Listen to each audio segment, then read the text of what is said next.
মেলায় যেতে কার না ভালো লাগে, তাও যদি হয় বাড়ির পাশের মেলা, তাহলে তো কোনো কথাই নেই। তো তারপরে দেখো মেলায় চলে আসলাম, আর মেলায় এসে কত রকমের যে জিনিস দেখলাম, দেখেই তো নিতে ইচ্ছা করছিল, কিন্তু সব তো আর নেওয়া সম্ভব না। আর আমাদের তো হাউস ওয়াইফদের মানে যেটা জিনিস দেখবো সেটাই নিতে ইচ্ছা করবে। Hello everyone, good evening, welcome back to my channel Shiuli lifestyle ব্লগে তোমাদের অনেক অনেক স্বাগত জানিয়ে নতুন একটা ভিডিও নিয়ে চলে এসেছি। আশা করি তোমাদের আজকের ভিডিওটা খুবই ভালো লাগবে। প্রথম থেকে শেষ পর্যন্ত দেখো আর আমার পাশে থেকো। এখন দেখো সন্ধ্যা 6টার, আমি পুজো দিয়ে মানে সন্ধ্যা দিয়ে মেয়েকে রেডি করে আমিও রেডি হয়ে গেছি, আর হাজব্যান্ডও রেডি হয়ে বসে আছে। এদিকে দেখো টিভি চলছে, তো কেউ নড়ছে না, মেয়ে এদিকে ফোন, হাজব্যান্ড এদিকে টিভি, দুজনাই দুদিকে নিয়ে ব্যস্ত।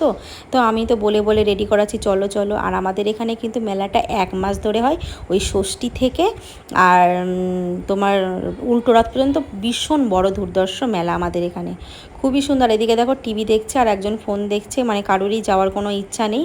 তো আমি এদিকে রেডি হয়ে বসে আছি, কখন যাবে তার ঠিক নেই।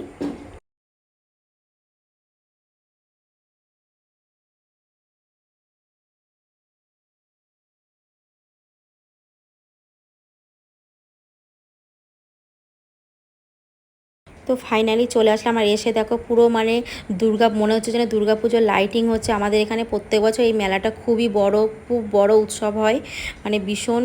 আর এইদিকে দেখো,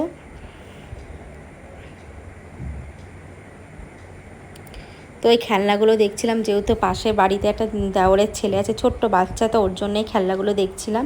খেলনাগুলো এত সুন্দর, এত পছন্দ হচ্ছে। দেখো প্রচুর জিনিস এখানে, প্রচুর বাচ্চাদের খেলনা। তো মনে হচ্ছে যেন নিজেকেই নিতে ইচ্ছা করছিল। দেখো মানে এখানে মেলায় তোমরা জানো যে মেলাতে একটু খেলনার দাম বেশি। আর এদিকে মেয়ের তো কোনো খেলনাই পছন্দ হচ্ছে না, ওকে আমি বারবার জিজ্ঞেস করছি কী নেবে কী নেবে, কিছুই বলছে না।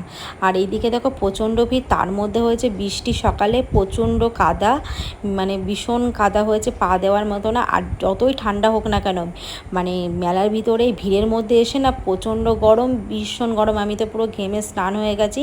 আর ভীষণ ভিড়, আর চারিদিকে দেখো কাদা। আর এই দোকানগুলো দেখে এত সুন্দর জিনিস, তো আমার যেটা দেখছি সেটাই আমার মানে কি বলবো, লোভ লাগছে কোনটা থেকে কোনটা নেব। আর এখানে দেখো টেডি বেয়ারগুলো এত সুন্দর। তো এইখানেও আমি মেয়েকে নিয়ে আসলাম যে তুই কী নিবি বল, কিছুই বলছে না, মানে ও এত জিনিস দেখেও পাগল, যে কী নেব ও কোনো মানে ভেবে উঠতে পারছে না। তো এদিকে দোলনা, তো ও প্রত্যেকবার এসে দোলনায় ওঠে, তো এবার এসে দেখলাম মেয়ে আর কোনো বায়নাই করেনি দোলনা। তারপরে দেখো এইখানে চলে আসলাম কসমেটিকের দোকানে। তো এখানে এসে মানে টুকিটাকি কিছু নিয়েছি। তো কী নিয়েছি সেটা তোমাদেরকে বাড়িতে গিয়ে দেখাবো।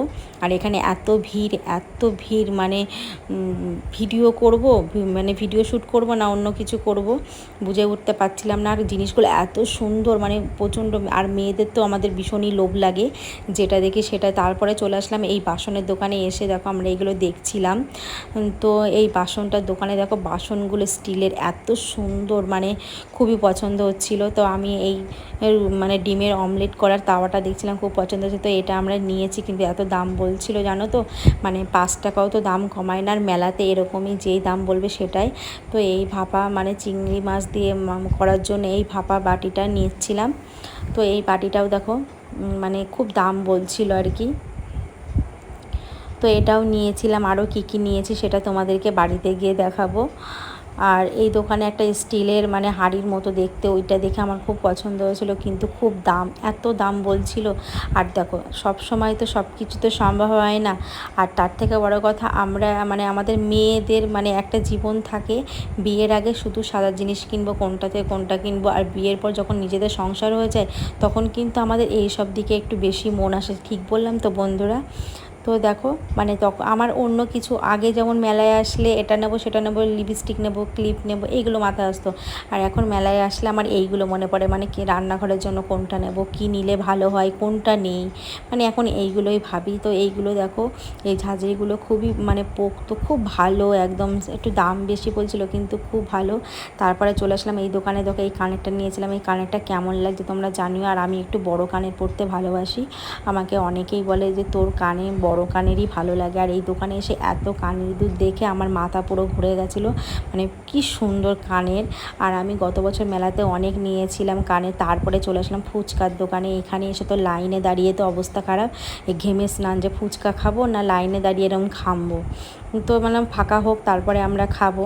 তো তারপরে কিন্তু আমরা খেয়ে এখানে দাঁড়িয়ে আছি, দেখো আর ঘেমে পুরো স্নানে, আর মেয়ে তো পাগল করে দিচ্ছে কী নেবো, তো ও কোনো মানে প্ল্যান করে উঠতে পারছে না কী নেবে। তারপরে এদিকে চলে আসলাম এই টেডিটার দোকানে, আর এই সেটগুলোর পুতুলগুলো দেখে এত সুন্দর লাগছিলো, কিন্তু সুন্দর তার থেকেও দামগুলো দেখে তো আরও সুন্দর লাগছিলো, মানে কি দাম, বিভৎস দাম। তাই এখান থেকে মেয়ে একটা সুন্দর পুতুলের সেট নিয়েছে। আর মেয়েদের মানে পুতুল এইগুলোর দিকে নেশাটা বেশি থাকে, তো আমার মেয়ের তো খুব অনেক আছে, তবুও ওর পুতুলের দিকেই নেশা। তো এইগুলোর থেকে কম নিয়েছে, কোনটা নিয়েছে সেটা তোমাদের বাড়ি থেকে দেখাবো আমি। আর খুব দাম বলছিল, দেখো এই পুতুলের সেটটা নিয়েছি, এত সুন্দর কিউট, মনে হচ্ছে আমিই মনে হচ্ছে নিয়ে নিই। সেই আমার ছোটোবেলার কথাই মনে পড়ছিলো, আমিও ছোটোবেলায় এরকমই ছিলাম যে পুতুল নেব, মানে পুতুলের প্রতি একটা নেশা ছিল। আর আমাদের সময় কিন্তু এরকম এত রকমের কোয়ালিটি ছিল না, এই মানে যেগুলো এখন চলে না, আগে চলতো।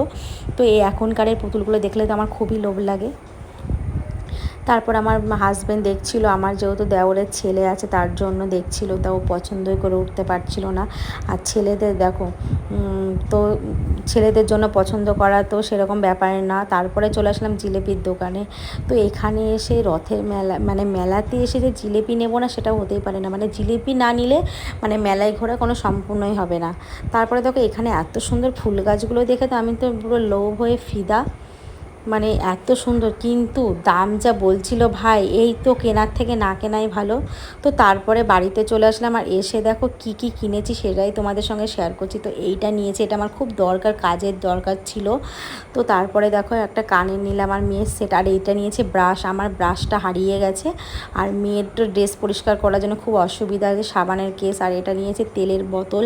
তো তোমরা বলো এই বোতলগুলো ভালো কি না, আমি এখনও পর্যন্ত কোনো দিন ইউজ করিনি কিচেনে। তো এই দেখো এদিকে এই দুটো দেওরের জন্য দুটো খেলনা, মানে দেওরের ছেলেদের জন্য দুটো খেলনা। আর এইদিকে দেখো লেবু রস করে যেটা, আর এইটা সবজি কাটার জন্য নিয়েছি। আর আমার বড়মশা একটা, তো বড়মশা নিল সানগ্লাস। তারপরে দেখো ফ্রেশ হয়ে চলে আসলাম ঠাকুর ঘরে, এসে গোপু সোনাকে গজার জিলিপি দিয়ে দিলাম, কারণ না ওর জন্য নিয়ে আসা, আর ওকে না দিয়ে তো আমরা খেতেই পারবো না। তো ওকেই যে এখন সেবা দিয়ে দিচ্ছি। তাহলে বন্ধুরা ভিডিওটা তাহলে এখানে শেষ করছি, তোমাদের কেমন লাগলো জানিও, ভালো লাগলে অবশ্যই সাপোর্ট করো। টাটা বাই, আবার দেখা হবে।